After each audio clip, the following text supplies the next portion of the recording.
Intercalio entre Juan, estamos en el capítulo 5 de Juan, estábamos en el 5 de Mateo en las noches, había como una... y todavía estamos hablando acerca de el testimonio de las escrituras de Jesús. Hemos tenido dos secciones hablando del testimonio de las escrituras acerca de Jesús. Voy a bajarle un poquito por aquí a la pista para que tengamos libertad de hacerlo. Entonces, dentro de todo esto que estamos mirando del testimonio de la escritura, terminábamos viendo que lastimosamente los seres humanos siempre terminan en conceptos de idolatría y lastimosamente de egolatría. Entonces dice que Jesús les hablaba y les decía: ustedes no están buscando la gloria del que viene, sino que nos mostraba en todo ese contexto que el ser humano tiende a idolatrar, y cuando él tiene autoridad y poder, como que buscar egolatría. Y Jesús en el versículo ya 45 les dice a ellos: no penséis que yo voy a acusaros delante del Padre. Hay quien os acusa, Moisés, en quien tenéis vuestra esperanza.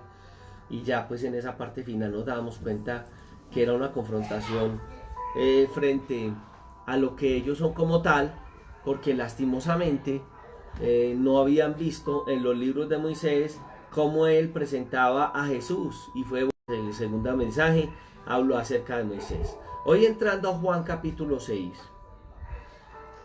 lo primero que nosotros vamos a encontrar es que dentro de la escena de la Pascua comienza la escritura a hablarnos acerca del momento en que Jesús va al otro lado del mar de Galilea, que era en el de Tiberias, y que mucha gente seguía a Jesús de una manera, siempre están ahí exhaustivamente siguiendo a Jesús, ¿cierto?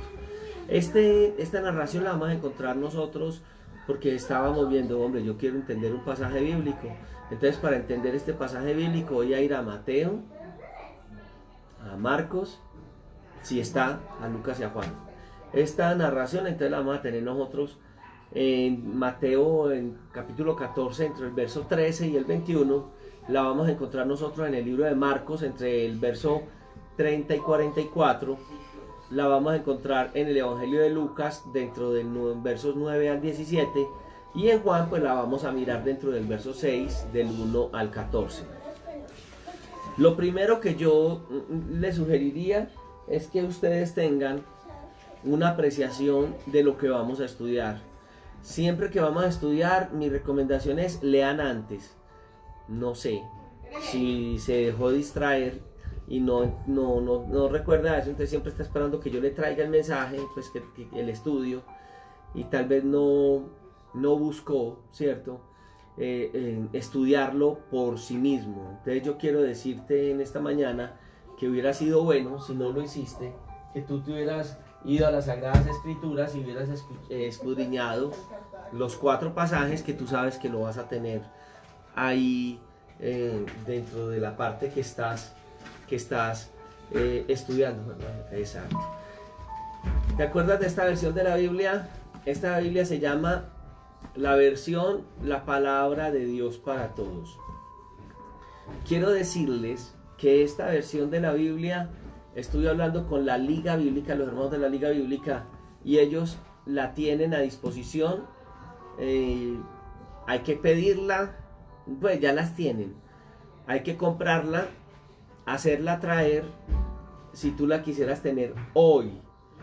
La forma más práctica que yo puedo hacer es pedirlas, y a los hermanos de la iglesia, pues los que la necesiten, hacerla llegar a donde la hermanita Elvira. Elvira se está convirtiendo como en ese puentecito, y si no, pues tocaría es que traerla a mi casa, y que a través de una aplicación como Rappi o una aplicación o un familiar tuyo que haga diligencias, pues enviártela, ¿cierto? Esa sería la dificultad. Realmente el costo de estas Biblias allá es de 8.000. Tendríamos que anexarle, que sería lo costoso, el envío, lo que cobra esta gente por, pues no ellos, algún mensajero para traerlas. Pero si estás dispuesto a esto, a tener la Biblia, pues me escribes aquí mismo y me dices, pastor, yo quiero la mía, y usted estaría dispuesto a pagar no 8.000, porque si serían 8 más el acarreo de la casa, es que se la mandamos y usted le paga a uno de esos señores de los mensajeros. Yo dije una empresa, pueden haber 10 o 20 de esas, si la quisieras tener. Es una facilidad que la Liga Bíblica tiene abierto su oficina y ellos no asumen otros costos de vamos allá y allá mismo, o mandamos o les transferimos el dinero y allá mismo nos las mandan. Entonces si alguien la necesita, ya sabe que hay que asumir todos los costos. Puede que salga más barata la Biblia que el mismo, no sé, las diligencias cobran como 10.000 pesos o algo así, entonces serían ya 18, ¿cierto?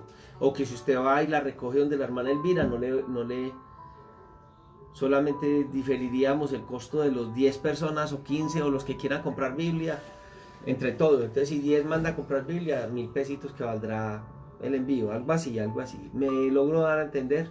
Es solo para saber si usted quiere. Yo no hago negocio con esto. La Biblia, uno con las cosas espirituales no negocia, uno con las cosas de Dios no puede negociar. Bueno, y también hablando con los de la Liga Bíblica, hablando de todo este marco que hay que hacer para estudiar, algunos de ustedes me han manifestado y les he hablado de la necesidad de tener una buena Biblia que tenga la concordancia, ¿cierto?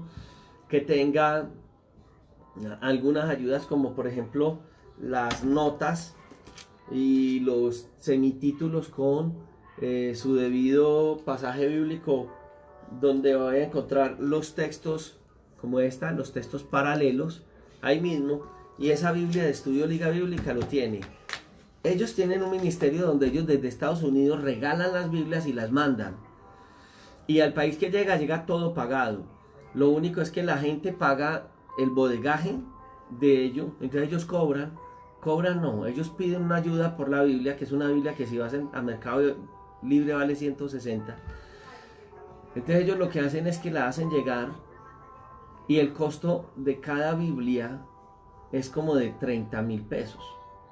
El costo de la Biblia de Estudio Liga Bíblica a través de Liga Bíblica es de 30.000 pesos en el programa de ellos. ¿Cuál es el programa de ellos? Déjenme hacer este paréntesis porque a usted le va a beneficiar. Es que ellos hacen un seminario y el seminario, ellos quieren decir más que el seminario lo tengamos como si fuera el costo del seminario 30.000 y entregan una Biblia de estudio. Esta no es la Biblia de estudio, es una Biblia más o menos con estas características de pasta dura, que es muy buena. Entonces, hablando yo con César, el delegado de Liga Bíblica Medellín, me dijo, pastor, yo puedo a través de Zoom darle a la gente, a un grupo, tiene que ser más o menos 20 personas, el seminario, y les mandamos la Biblia a sus casas. La gente va a tener su Biblia, pues va a haber una forma de enviárselas, creo que es a un lugar y la gente lo recoge en ese lugar y asumen ese costo, que aproximadamente es de 30.000 pesos. Y a través de Zoom yo les daría el curso a esas personas para enseñarles. Es un curso que va a demorar por ahí 4 horas.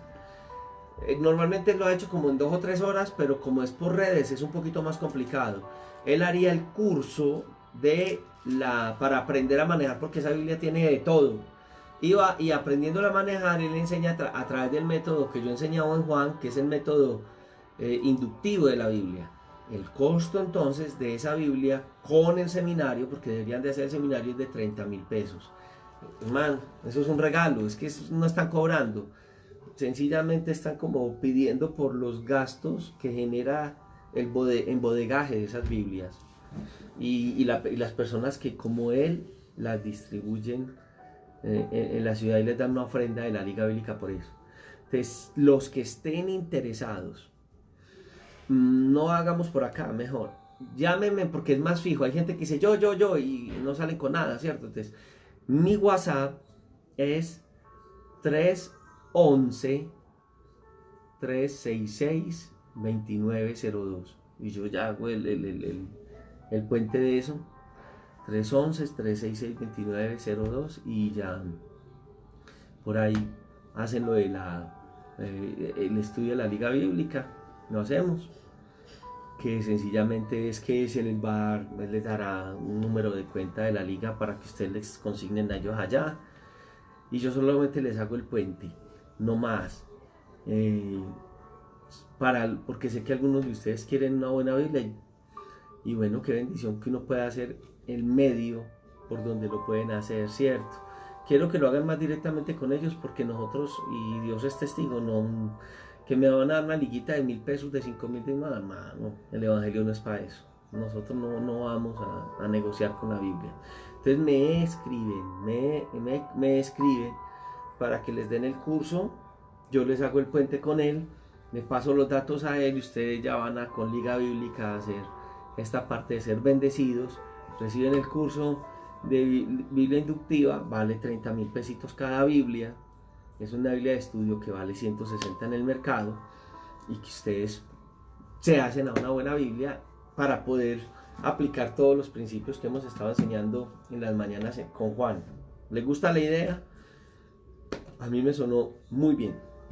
Entonces espero que ustedes hayan leído el capítulo 6 de Juan. Yo sé que no vamos a avanzar a terminar el capítulo, entonces como estamos yéndonos paso a paso, para el día lunes, porque mañana estamos en la escuela dominical, les sugiero que lea todo el capítulo 6 de Juan, en Mateo y Marcos y Lucas, que son los textos paralelos que van a narrar exactamente lo mismo que vamos a ver en Juan 6. Bueno, lo mismo no, ellos van a narrar desde donde Dios les guió a hacer eso. Y si tiene una Biblia, otra Biblia, lo puede hacer. Esto también, si la necesitan, dice, yo quiero no la Biblia de estudio, sino esta que vale 8.000. Yo quiero la biblicita, la verde, la Biblia verde, diga la verde, porque la otra es negra, la verde. Y me escriben y de una vez ya no hay, por eso así no hay que hacer estudio, sino que es una forma de tener una parte de la Biblia, que es una Biblia que al leerla vas a entender un lenguaje más fácil de hacerlo. Bien, eso es todo. Eso es todo, no es ni publicidad ni nada. Ellos son un ministerio, no son librería. No, ellos ante el Estado, ellos están en ese sentido de donar, de ayudar, y no son un negocio, no son un negocio. Entonces por eso yo los menciono acá. Si hay librerías cristianas, Dios las bendiga. Si algunas me van a llamar, pastor, a través de redes hable de la librería mía, no, es que aquí no hablamos de negocios, aquí hablamos de la palabra, y estoy hablando de esta forma de tener palabra de Dios. Amén. Bueno, entonces aquí estamos mirando algo especial. Hay milagros que están específicos dentro de esta, sí. Por ejemplo, si vamos a Mateo a Marcos, quiero que lo vea, que es uno de los milagros claves que aparece directamente contemplado dentro de este pasaje bíblico. Quiero que vaya conmigo, Marcos capítulo 6, versículos 51 y 52. Cuando yo estudio un pasaje de la escritura, por ejemplo como este de Juan, es factible que dentro del pasaje paralelo haya una narración de algo que directamente no me está narrando Juan, pues el pasaje que estoy estudiando. Entonces voy a ir y mirar algo especial. Entonces yo quiero que me acompañe dentro de esta observación, ¿cierto? Acuérdese, observación, interpretación y aplicación, los 3 pasos para entender la escritura, pues en el método inductivo.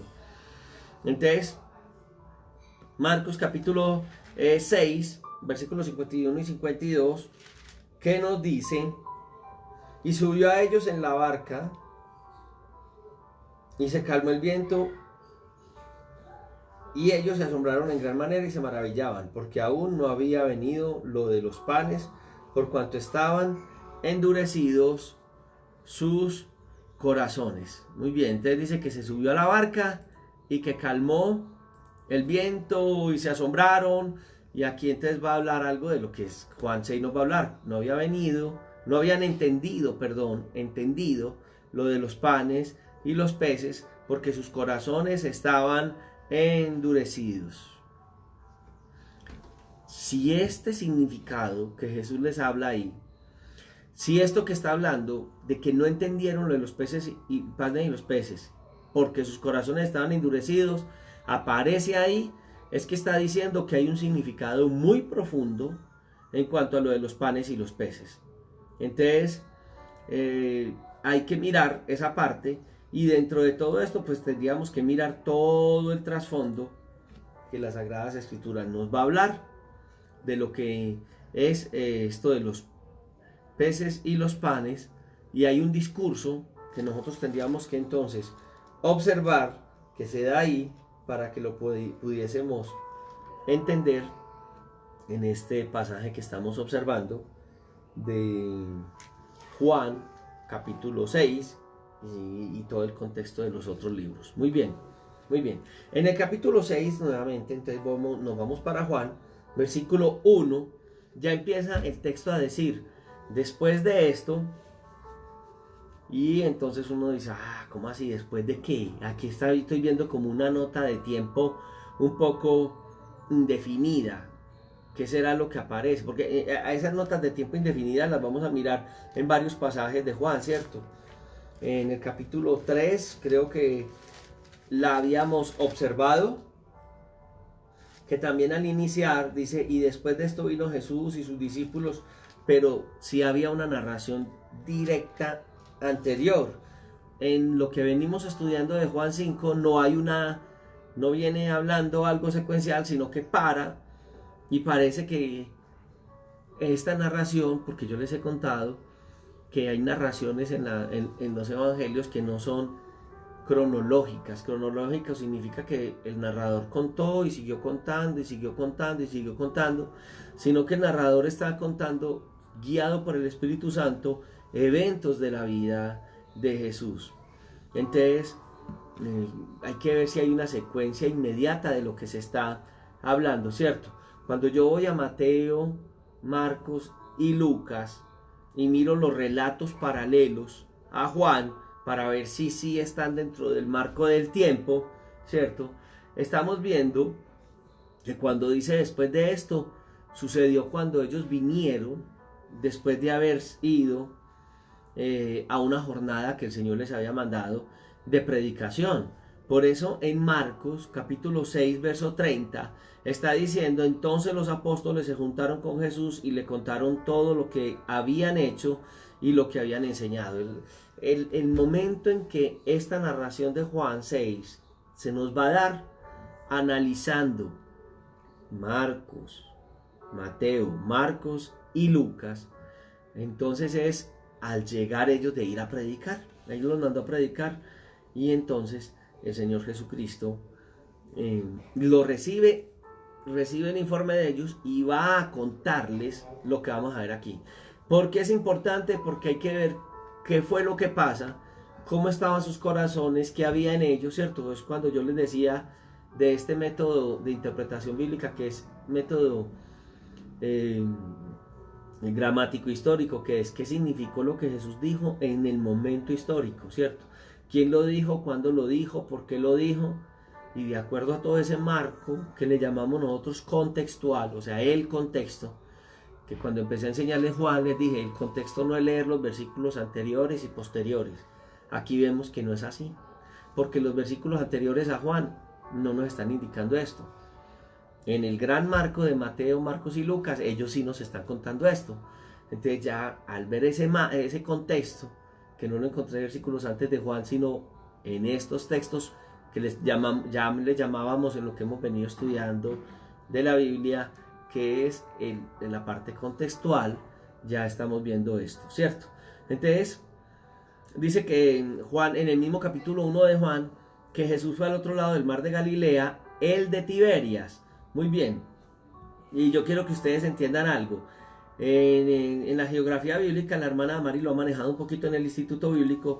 Cuando hablamos del mar, usted entiende que el mar es algo que se extiende desde, por ejemplo, en nuestro país Colombia, que desde las playas colombianas, después, al lado del continente hacia adentro, y es toda esa masa que hay de agua. Pero en el caso de los judíos, ellos al lago de Galilea, como era tan extenso, de lado a lado, tenía un gran kilometraje, entonces a este lago de Galilea ellos le llaman el mar de Galilea. Realmente no era el mar, era un lago grande. Y entonces cada que lea en las escrituras usted va a encontrar que los judíos le llamaban mar de Galilea. No es el mar, recuerde, ¿por qué no es el mar? es porque es una masa de tierra alrededor de ese gran, pero allá había movimientos de agua y cosas, y las sensaciones eran como de mar, entonces ellos le llaman el mar de Galilea. Muy bien, entonces está hablando del mar de Galilea, y había un lugar desierto que se llamaba Betsaida, y eso nos lo va a decir el texto paralelo que tenemos nosotros en Lucas capítulo 9, versículo 10. Entonces ahí yo estoy viendo dos lugares, ¿cierto? En este lugar que está describiendo el pasaje bíblico está hablando de una Betsaida, pero no confunda a esta Betsaida con la Betsaida que aparece en Galilea, sino que esta Betsaida es a la que ellos le llaman la Betsaida oriental. Estoy como haciendo un pequeño marco de lo que sucede. En esa Biblia que yo les digo de estudio, los mapas, aunque son en blanco y negro, creo, son más completos. Yo tenía Biblia de esa, pero hermano, les soy honesto, alguien la necesitó, y yo para qué me voy a quedar con lo que, si alguien lo necesita, pues gloria al Señor. Salí de esa Biblia. Pero las Biblias van a tener entonces esa parte geográfica, y lo va a mostrar cuando se dice ministerio de Jesús. Depende, hay unos que dicen su primer año, segundo año, o más allá de Galilea, o ministerio de Jesús en Palestina. Muy bien, entonces, cuando yo leo esto digo, ay, venga, yo quiero ver dónde fue que sucedió, porque puede haber algo que me puede ilustrar el pensamiento de Dios. ¿Qué más dice el texto? Me voy a limitar un poquito más al texto, no voy a hacer tanto, pero sí quería que entendieran esa parte. Entonces el verso 2 dice que le seguía una gran multitud porque veían las señales que hacía a los enfermos. Bien, entonces dice que él hacía esto. Bueno, ¿qué más? Las multitudes entonces venían con él, veían las señales, veía cómo él sanaba a los enfermos, ¿cierto? Cómo se hacían muchos milagros, y eso hacía que Jesús empezara a tener mucha reconocimiento o mucha popularidad entre ellos. Eso está bien. ¿Por qué? Porque era el ministerio público de Jesús. O sea, ya se llamaba, los teólogos que han dividido como los momentos de Jesús, un año de infancia, año de popularidad, entonces en este caso era necesario que Jesús hiciera reconocer el ministerio de él, y entonces él empezó a ir a diferentes lugares y la gente empezó a reconocerle a él. Entonces ya dice que una gran multitud, en Mateo capítulo 14, ya va a hacer alusión a esto, porque estamos hablando del texto paralelo de Mateo, que está entre el versículo 13 y el 21, y entonces dice en el 14 que vio una gran multitud y tuvo compasión de ellos y los sanó a los que estaban enfermos. Juan no nos dice eso nos está diciendo Mateo. O sea, yo estoy como uniendo las 4 versiones alrededor de lo que Juan nos está anunciando. Tengo que volver a un ejemplo que di al principio, y el ejemplo que di al comienzo es por qué la necesidad de varias versiones, porque el Señor permite que cada uno de los discípulos da una versión del evangelio. No se llaman, yo no le llamaría los 4 evangelios, yo le llamaría más bien las 4 versiones del evangelio. ¿Por qué es necesario? Porque en la observación que cada uno hace hay un propósito de Dios. Entonces, al describir, por ejemplo, yo aquí tengo un disco duro en una forma de empacarlo para que no se me vaya a romper al caerse. Entonces, si yo coloco esto en el suelo, ¿cierto? Y alguien está observándolo desde algún lugar lejano y lo observa, le digo, ¿qué observas? Y dice, yo veo que tiene algo azul en sus manos. ¿Qué tengo? No te sabría decir, es algo azul en tus manos. Pero si tengo a alguien más cerca y lo logra percibir, y a lo mejor está mirando esta parte de este disco, entonces dice, yo creo que lo que tienes en tus manos es un disco duro externo. Ya.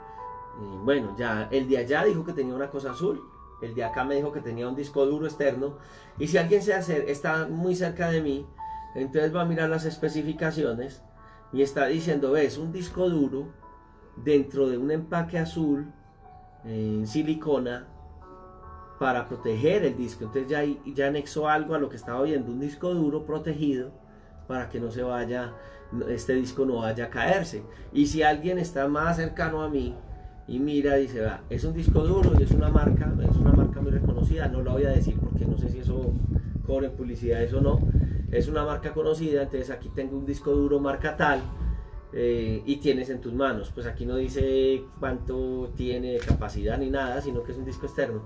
Esa descripción de cada uno de ellos enriquece la narración de lo que estamos hablando, y la gente que está escuchando a cada uno entonces dice, ah, tiene una cosa azul en las manos, ah, pero aquel dijo que era un disco duro y que es marca fulana de tal, y otro dijo que estaba protegido con una silicona porque esa silicona le da la capacidad de que si se cae pues no se deteriora, no se afecta, no se daña. Oh, qué bien. Entonces mira la narración tan linda de estos tres personajes.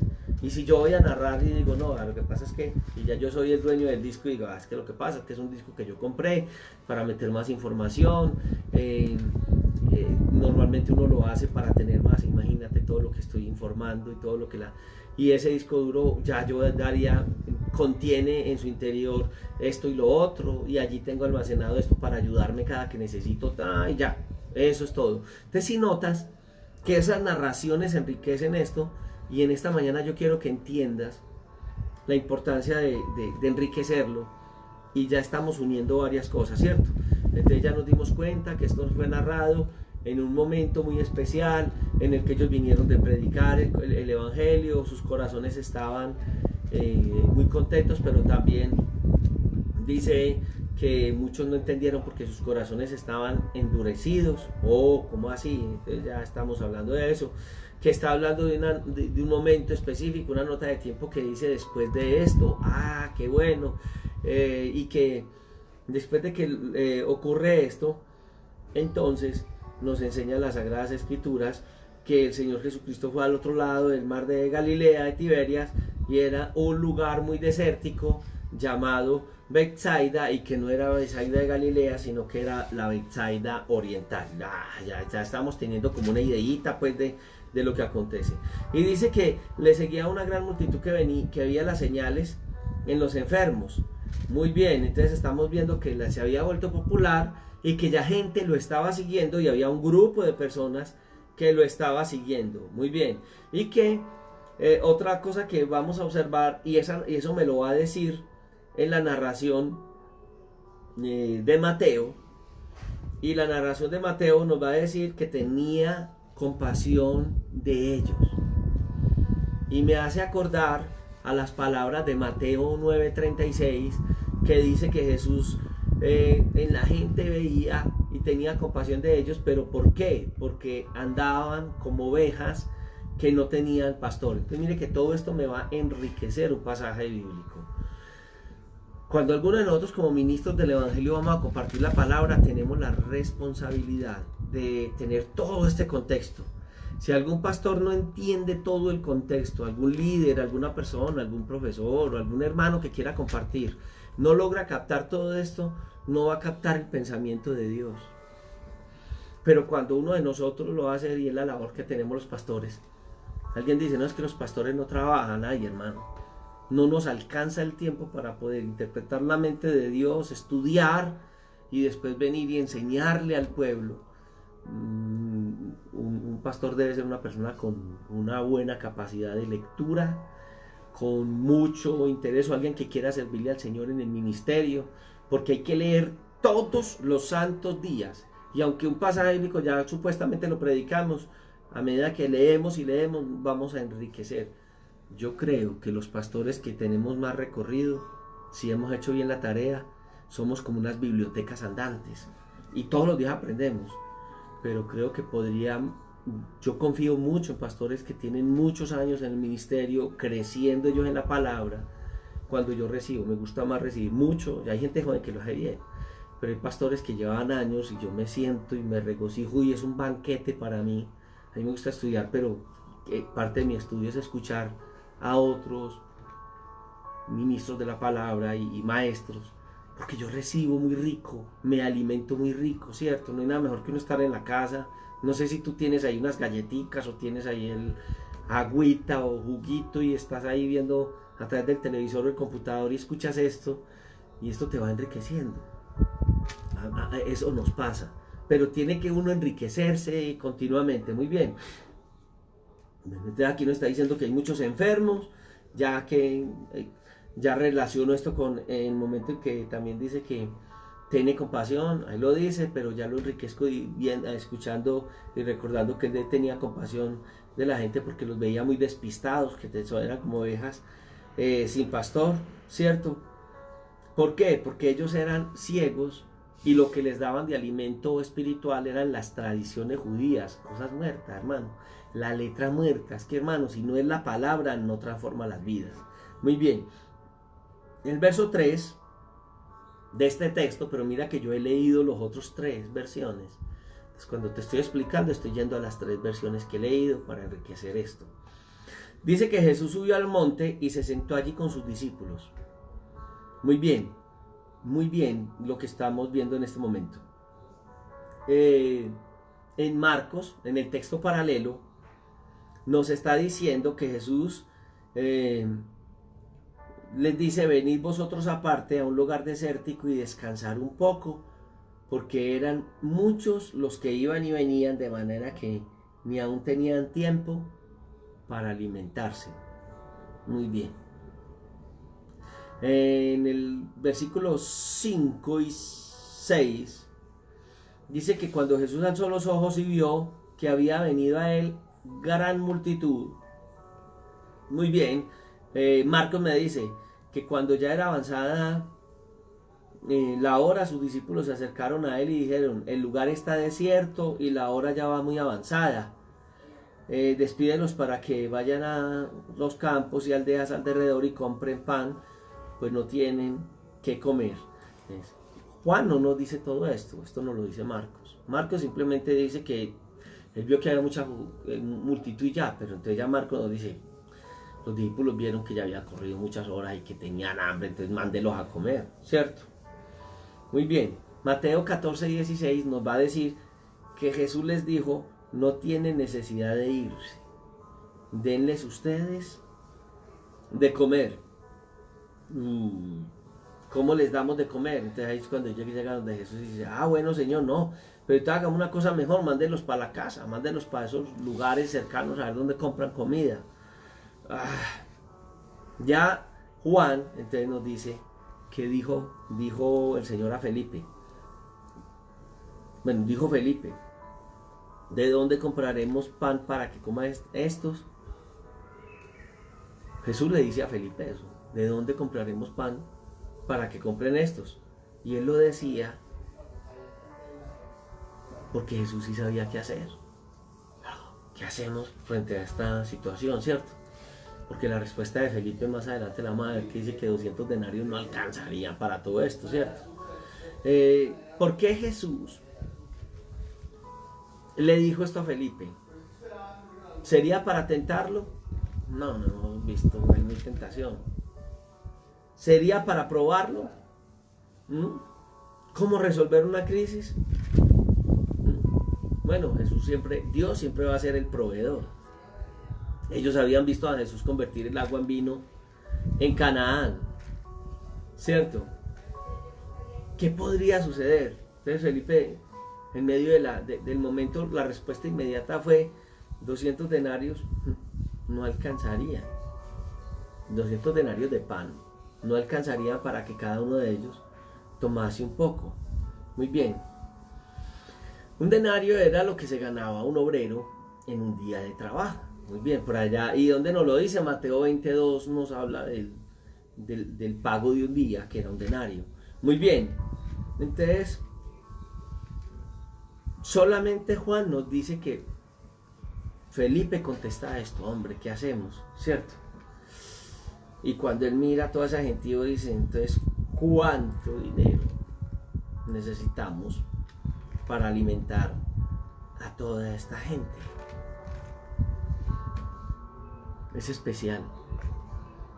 Bueno, si usted y yo ya hemos leído Juan del 1 al 6 que estamos, pues el mismo nos viene Juan 1:3, ¿cierto?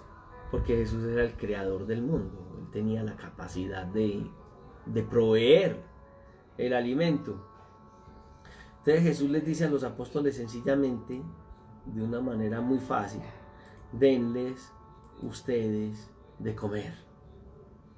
La reacción de ellos fue inmediatamente igual que la de Felipe, ¿cierto? Señor, no será necesario comprar pan porque toca comprar el pan.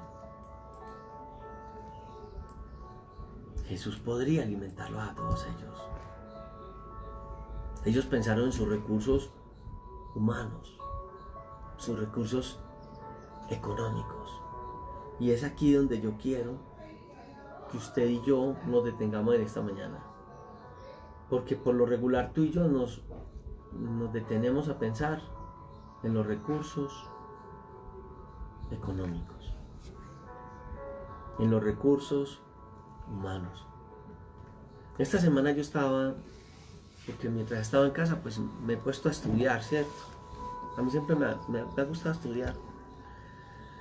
Y estaba pensando en la necesidad de mejorar todo esto que hacemos a través de redes sociales, cómo mejoramos las producciones, cómo mejoramos los recursos, cómo transmitimos los domingos para los niños mejor, ¿cierto? Lo hacemos lo mejor que podemos y tengo un equipo espectacular. Pero entonces cuando empecé a recibir el curso, que fue de varios días, online, una de las necesidades era equipos, mejores computadores, mejores software, conocimiento de esos software. Pero entonces en un computador acá necesitaríamos, en los lugares donde estamos haciendo las producciones, al menos tener ciertas cosas y en un equipo hacer toda la edición de video y todo. Y los equipos que tenemos son para meter información y ya, para estudiar. Y los equipos que necesitan son equipos buenos. Los que tenemos son buenos, equipos para eso buenos. Entonces yo decía, este curso está muy bueno, pues que aquí lo que necesitamos es plata. Necesitamos una inversión buena en equipos, en micrófonos, en otras cosas, en pequeños mixers, en no sé qué, todo lo que necesita para que esto sea una producción como es. Y yo en un momento decía, mañana para qué me conecto si no tengo los recursos necesarios. O sea, tendríamos que hacer una inversión muy alta y la iglesia, nosotros sobrevivimos. Pero me puse a orarle al Señor y orándole al Señor y meditando en las clases de esta semana. Creo que estaba pensando en esta clase. El Señor trataba mi corazón y me decía que Él era el dueño. Y yo le decía, pues sí, Señor, no. Es que tan loco yo ponerme a pensar en las necesidades que tengo cuando usted fue el que invitó y usted es el que paga. Usted fue el que me mandó, usted es el que paga. No hay problema. Yo pensé en recursos, pensé en dinero, dije, no, pues trabajemos con esto y hagamos lo que mejor podamos hacer ahí y ya. No. Si Él dijo que lo hiciéramos, si Él cerró todas las otras formas y esta es la forma que está abierta, me va a colocar las personas indicadas, ya ha colocado medios, pero personas indicadas, y va a colocar los recursos que necesitamos para poderlo hacer. Calculamos, los apóstoles calcularon, Dios mío, ¿cuánta plata necesitamos para darle comida a toda esta gente? Y Él ya. Y yo hago una pregunta, bueno, si hubieran tenido todo el dinero en ese momento, ¿cuánto demorarían en ir a las aldeas cercanas? Porque me quiero sentar con la geografía, el mapa, a ver cuánto se demoraban más o menos del lugar donde estaban a una aldea y volver. Lo segundo, ¿cierto? Estamos hablando de una primera alimentación que las Sagradas Escrituras nos está hablando, ¿cierto? Y que fueron alimentados 5.000 hombres y las mujeres y los niños. Por lo regular, donde hay una reunión, y si es una reunión donde hablamos de fe, es factible que hayan más mujeres que hombres. Y niños, pues los niños siempre en abundancia. Entonces serían, si hubiera sido la misma cantidad de mujeres y niños, 15.000. pero yo me atrevería a decir que hay más mujeres que hombres en lugares cristianos. En una reunión cristiana hay 10 hombres y hay 30 mujeres, mínimo, porque puede haber más mujeres. O sea que eran como 15.000 personas comiendo, digo yo, en mi pensamiento.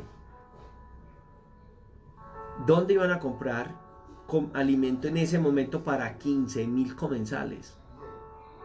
Estamos hablando de espacio, un lapso de tiempo. Y el tiempo ya corría, según dice la Escritura. Y tenían hambre. Tan lindo Dios. Ni siquiera teniendo el dinero, ni siquiera hubiera podido solucionar el problema del alimento en un tiempo necesario. Ni siquiera. Y esto muestra dos cosas. Muestra la premura del alimento. Pues, primero mostró la necesidad del alimento, pero bueno. Pero en base a esa hay dos cosas. La premura, que fueran diligentes en el tiempo para hacerlo, y la cantidad de alimentos suficiente para todo este gentío. Humanamente yo lo analizo, y yo creo que cualquiera persona lo analiza. No, es imposible que ellos pudieran haber resuelto el problema, humanamente hablando, sin la provisión de Dios y sin que se diera el milagro, porque fue un milagro lo que ellos van a experimentar. En el versículo 8 y 9 nos dice la Escritura que uno de los discípulos, que era Andrés, el hermano de Pedro, dijo: aquí hay un muchacho, y el muchacho tiene 5 panes de cebada y 2 pececillos.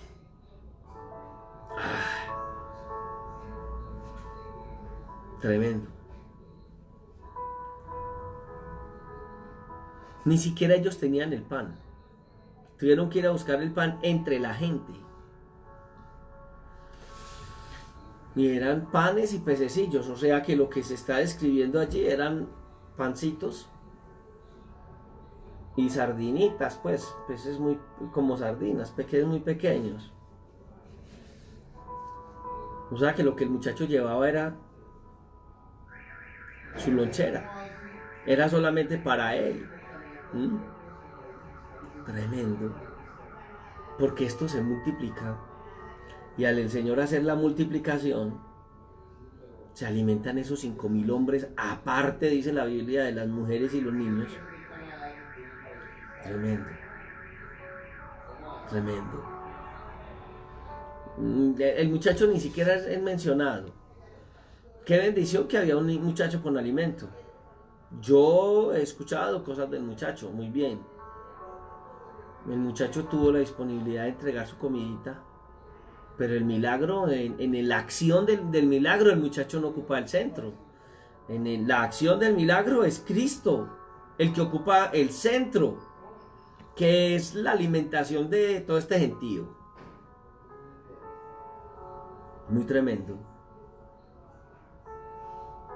Muy tremendo lo que el Señor hace a través de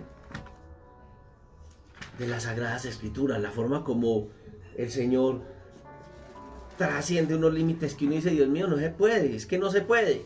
Hoy nosotros vivimos momentos donde decimos no se puede. En estas circunstancias que vivimos hoy hay cosas que decimos no se puede. ¿Por qué no se puede? ¿Por qué nosotros no podríamos ser hoy la solución de las necesidades que la gente está teniendo?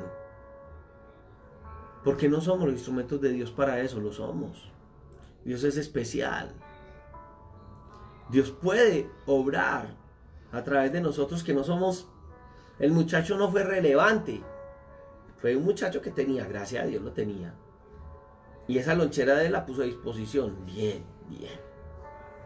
Pero estamos notando que es Él mismo glorificándose. ¿Por qué lo vemos así? Porque es que hoy tenemos que ver a Cristo glorificándose en nuestras vidas. A veces pensamos ser los elementos que llaman la atención. Que la gente vea cómo Dios nos usa. No, es que Dios a mí sí me ve, a mí sí me responde Dios. No somos relevantes en ese sentido, porque lo que estamos llevando es un mensaje de otros. ¿Se acuerdan Hechos cuando decíamos: y me seréis testigos? Y el término testigo es mártires o mártirus. Ustedes serán mártires por la causa de Cristo. ¡Ah, qué cosa tan tremenda!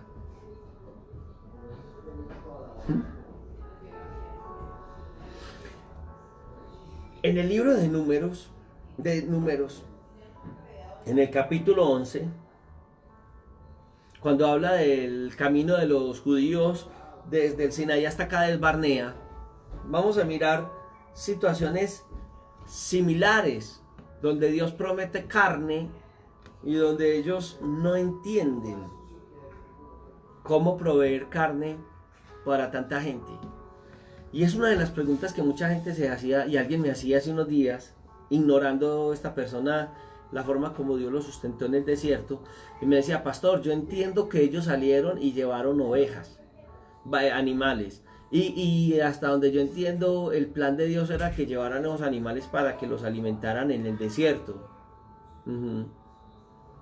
Pero pastor, por 40 años con los mismos animalitos, esos animales se mueren, pues esos animales se los comen ellos mismos, tanta gente, tanta población.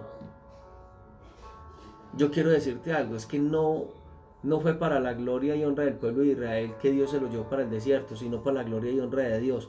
Dios en el desierto les da carne. ¿Cómo así, pastor? Él les provee carne. Y entonces los animales, ¿para qué fueron? Para sacrificárselo a Dios. ¿Cómo así, pastor? Ellos traían sacrificio delante de Dios de sus machos cabríos y sus animales. Eso representaba para ellos autoridad y poder en un sentido, y también la forma de ofrendar a Dios. Pero realmente Dios se proveyó del maná y Dios se proveyó de la carne de estas aves. Ay, pastor, yo nunca lo había visto así. Él les dio maná. Ellos no acabaron con sus ganados en el desierto.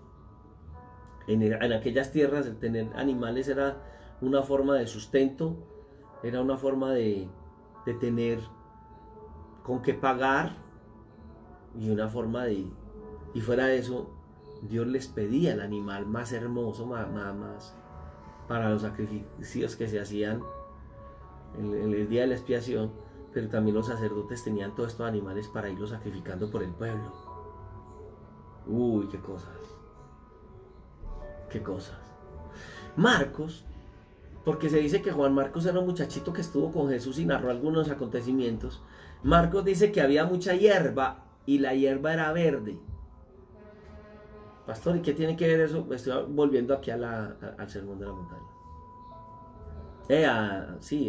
A la narración, perdón, de la alimentación de esta gente donde Jesús habla con ellos.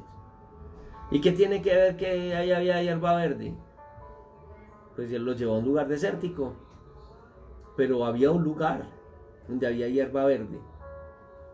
Uno, era un buen lugar para ellos sentarse, porque estar horas sentado en un lugar así sería duro. Y cuando yo veo eso, recuerdo lo del Salmo 23, ¿sí o no? Que dice que en lugares de delicados pastos me van a descansar.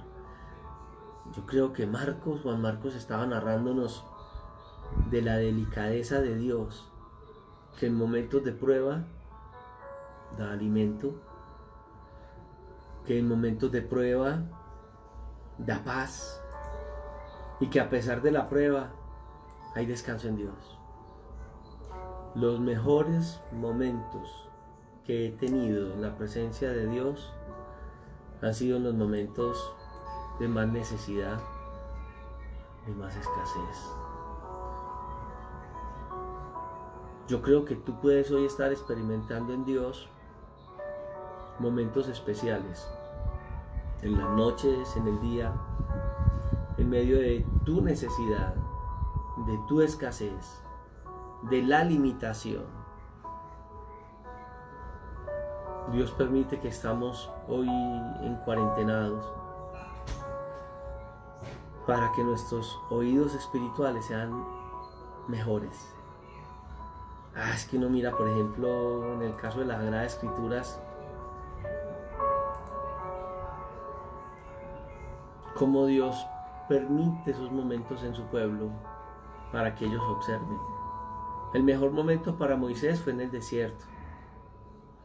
donde ve una zarza que arde. Todo ese fuerza, todo ese orgullo, todo ese carácter de Moisés es doblegado por el desierto, es doblegado por el calor, es doblegado porque no puede compartir con toda su familia, alejado de los suyos.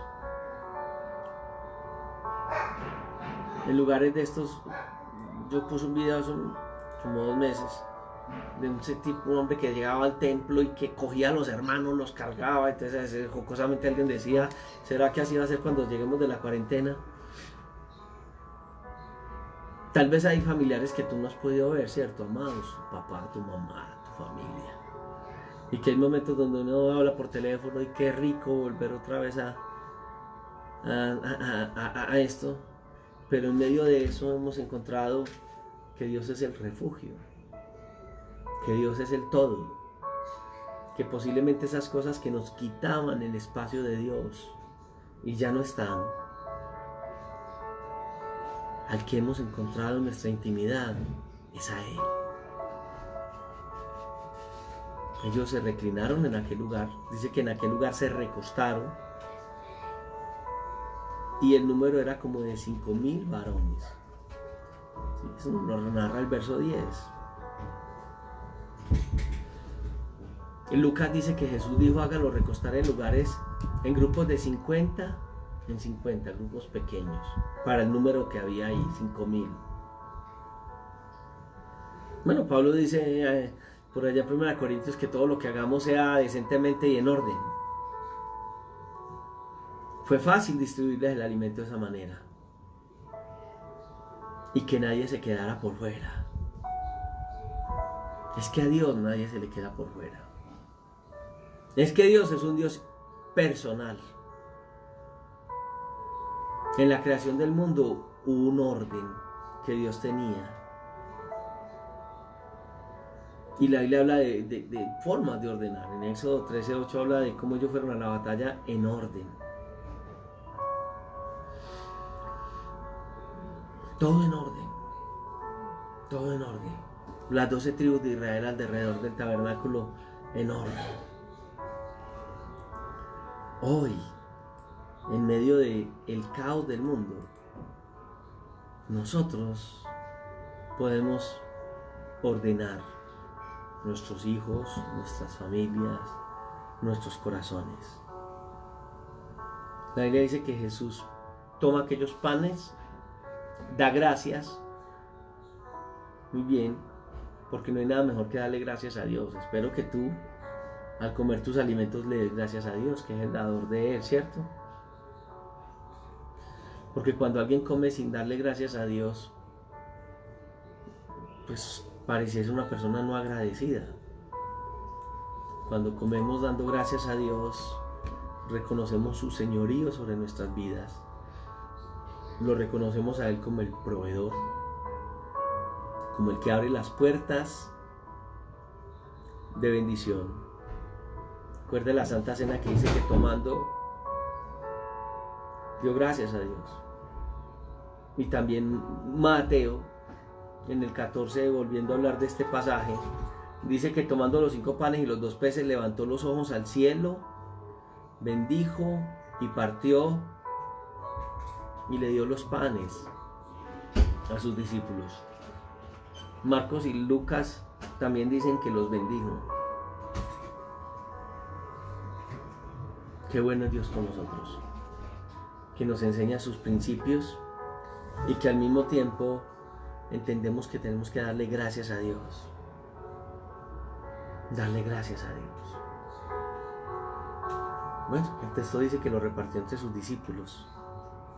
Muy bien, porque hay un orden de Dios. Pero lo dio no a todo el pueblo, lo dio a los discípulos. El pueblo de Dios siempre, en medio de la escasez, va a disfrutar de la bendición de recibir directamente de la mano de Dios. Todos recibimos de la mano de Dios. Hoy nosotros recibimos de la mano de Dios.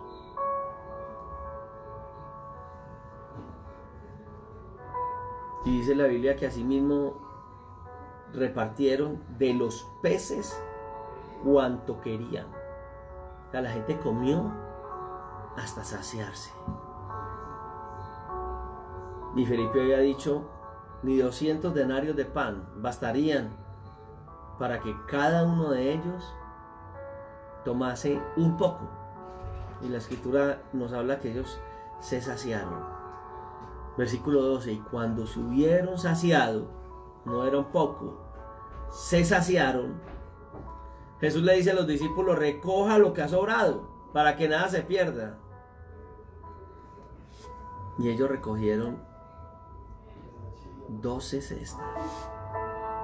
12 cestas. Ay, hermano. 12 cestas de sobras. Porque siempre hay abundancia. A todos los sedientos nos invita a beber. A todos los hambrientos en esta mañana nos invita a comer. Esa es la invitación que el Señor nos está haciendo en esta hora. Dice la escritura al final de este texto, verso 14 de Juan. Aquellos hombres entonces, viendo la señal que Jesús había hecho, dijeron, verdaderamente este es el profeta que había de venir al mundo. Y recuerde que en la clase de ayer vimos la alusión que hacía Moisés de él en Deuteronomio 18 del 15 al 18, porque hablaba acerca de cómo Dios proveería.